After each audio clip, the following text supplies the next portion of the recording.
Hello everyone, this is next in a series of image to diagnosis under fetal medicine.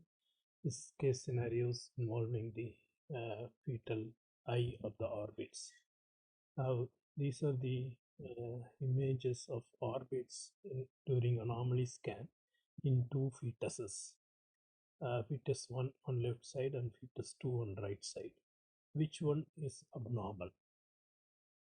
This case scenario is to illustrate the significance of following protocol strictly and obtaining, or how important is obtaining a good image in a good plane, and biometry, use of high frequency scan, and the concept of res ipsa locator, and how is it important for us, documentation, importance of documentation and follow-up.